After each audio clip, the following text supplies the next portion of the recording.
Bismillahirrahmanirrahim. Assalamualaikum warahmatullahi wabarakatuh.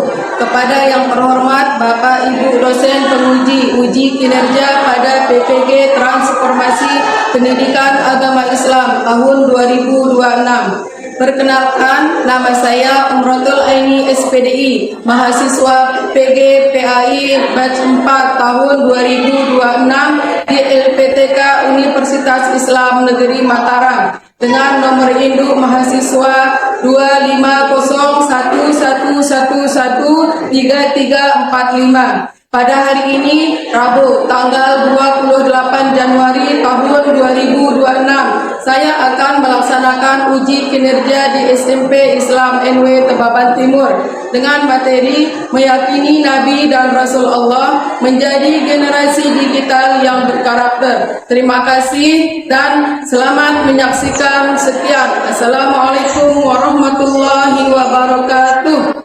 Ihtiram. Hayu. Assalamualaikum warahmatullahi wabarakatuh. Wa maghfiratuhu wa ridwanuh. Bismillahirrahmanirrahim. Assalamualaikum warahmatullahi wabarakatuh. Waalaikumsalam warahmatullahi wabarakatuh.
pada materi meyakini Nabi dan Rasul menjadi generasi digital yang berkarakter.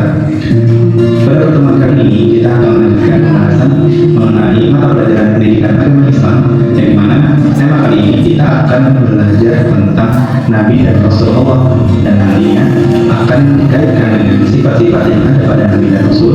Lalu kita akan belajar sih bagaimana tentang hikmah yang perlu kita pelajari agar kita menjadi generasi digital yang berkarakter. Tentunya sobat hebat pasti tidak akan asing lagi dengan adanya teknologi digital. Maka dari itu kita juga akan belajar tentang bagaimana sih menjadi generasi digital yang berkarakter melalui sifat Nabi dan Rasulullah. Selanjutnya kita akan mengenal tentang iman kepada Nabi dan Rasul.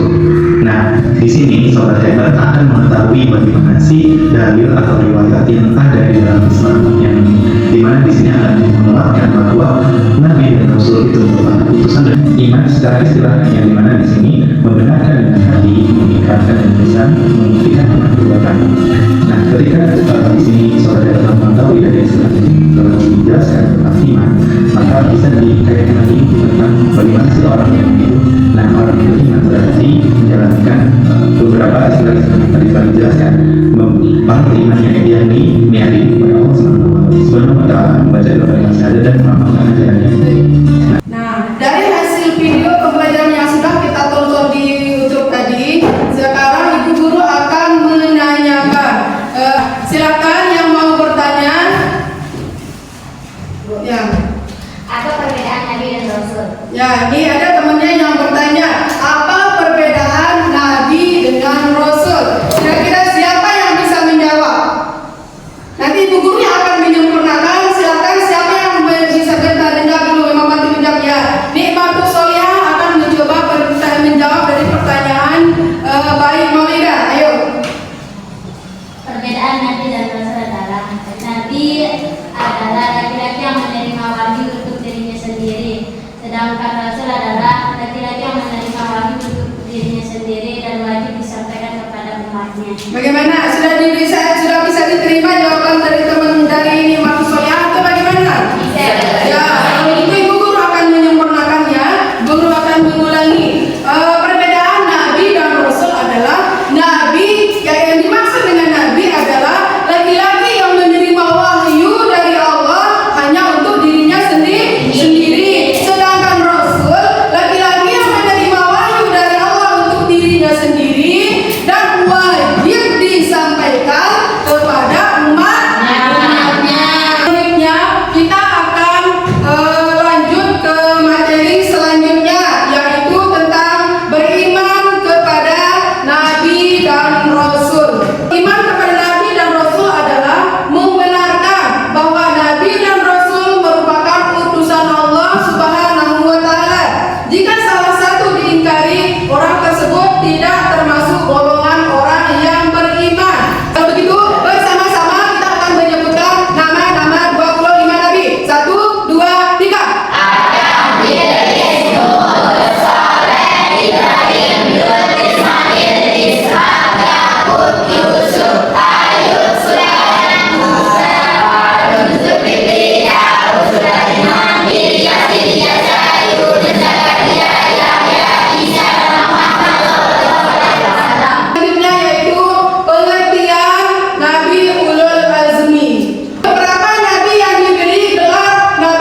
Nih, kelompok 1 diskusinya dulu ya. Ya dulu.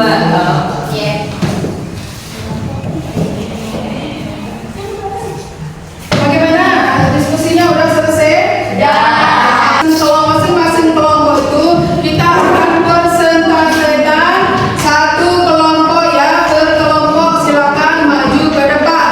Ya, kelompok 1 semua kelompok 1 membagikan hasil presentasinya yang sudah didiskusikan. Assalamualaikum warahmatullahi wabarakatuh.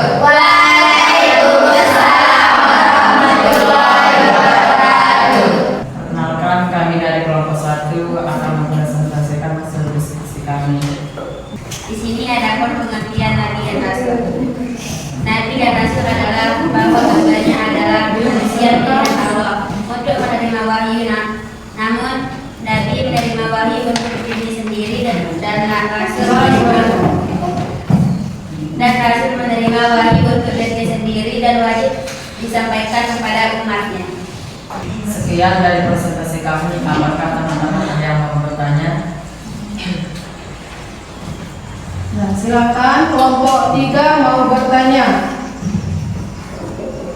Sebutkan salah satu contoh wahyu yang diberikan kepada Nabi Muhammad. Ya, ayo Piras. Menerima wahyu sholat. Ya, menerima wahyu sholat 5 waktu. Itu adalah salah satu bentuk dari contoh wahyu yang diberikan kepada Nabi Muhammad. Banyak sekali ya kita ketahui. Yang pertama di sini adalah wahyu perintah sholat 5 waktu. Dan juga mana juga wahyu yang diberikan? Al-Quran. Bagaimana? Sudah dipahami? Sudah. Sudah dipahami pertanyaan dari temannya, jawaban dari temannya?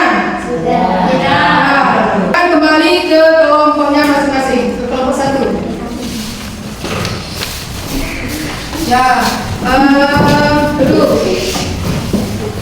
Ya, setelah kelompok yang melihat presentasi dari kelompok 1, berikan tepuk tangan yang meriah dulu.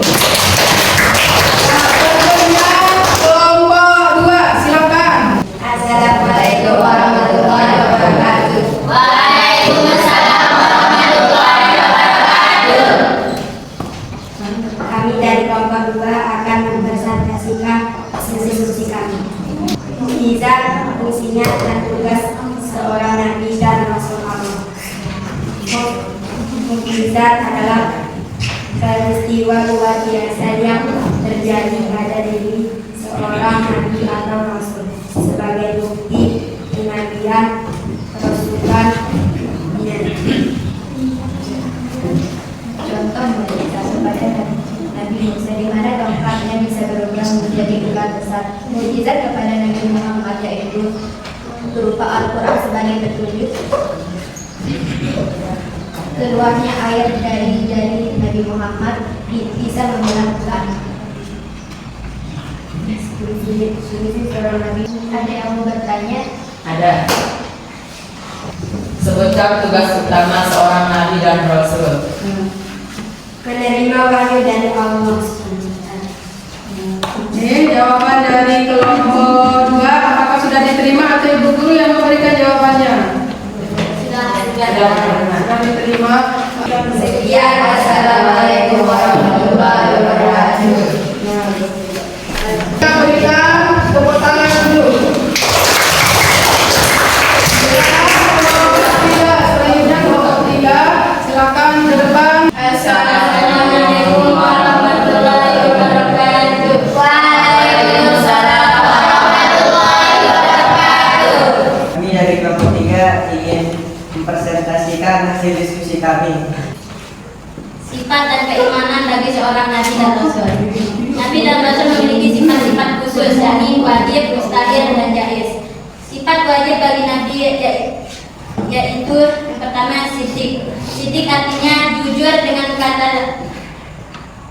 kata lain semua yang disampaikan rasul itu benar adanya. Kedua, amanah. Amanah artinya dapat dipercaya. Yang ketiga, tabligh. Tabligh artinya menyampaikan. Dan yang keempat, patona. Patona artinya cerdas. Sifat mustahil bagi nabi dan rasul ada 4. Yang pertama, kidzib. Kidzib artinya bohong. Mustahil bagi para nabi dan rasul bersikap bohong. Yang kedua, khianat. Artinya tidak dapat dipercaya. Mustahil bagi seorang nabi dan rasul memiliki sikap khianat. Yang ketiga, kitman. Artinya menyembunyikan. Dan yang terakhir, balada. Artinya bodoh. Sifat jaiz bagi nabi dan rasul yaitu sifat manusiawi yang ada pada manusia, biasanya seperti makan, minum, tidur, menikah, dan mempunyai anak. Sekian presentasi dari kami. Apakah ada yang mau bertanya? Apa perbedaan nabi dan rasul? Nabi adalah laki-laki yang menerima wahyu untuk dirinya sendiri, sedangkan rasul adalah laki-laki yang menerima wahyu untuk dirinya sendiri dan wajib disampaikan kepada umatnya. Nah, setelah mendengar jawaban dari kelompok yang bertanya itu, apakah sudah dipahami atau belum? Yang kelompok 2 yang bertanya, sudah dipahami atau belum? Tidak perlu menjawab lagi ya. Kalau sudah dipahami, silakan kelompok 3 menutup hasil presentasinya. Sekian, assalamualaikum warahmatullahi wabarakatuh. Waalaikumsalam warahmatullahi wabarakatuh. Akan memberikan tepuk tangan dari kelompok 3. Selanjutnya, biar kita tidak lesu, silakan kita ice breaking dulu ya. Ice breaking dulu. Tepat sampai semuanya ya. Semuanya tepat semangat.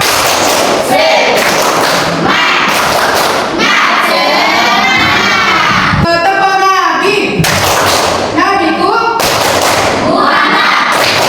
Lahirnya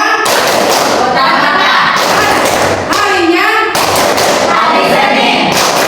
Tanggalnya 12. Bulannya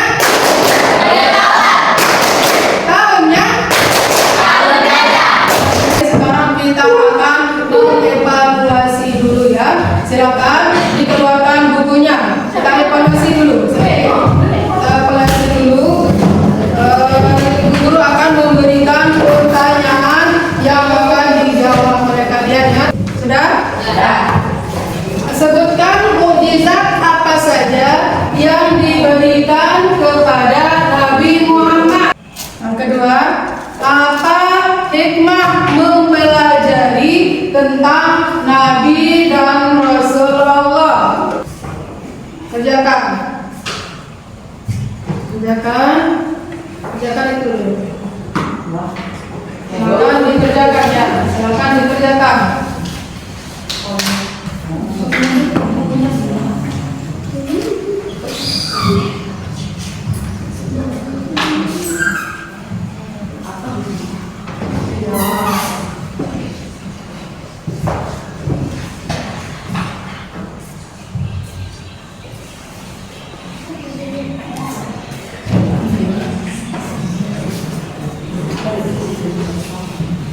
Sudah selesai atau belum? Kalau sudah, silakan hasil evaluasinya dikumpulkan. Semuanya.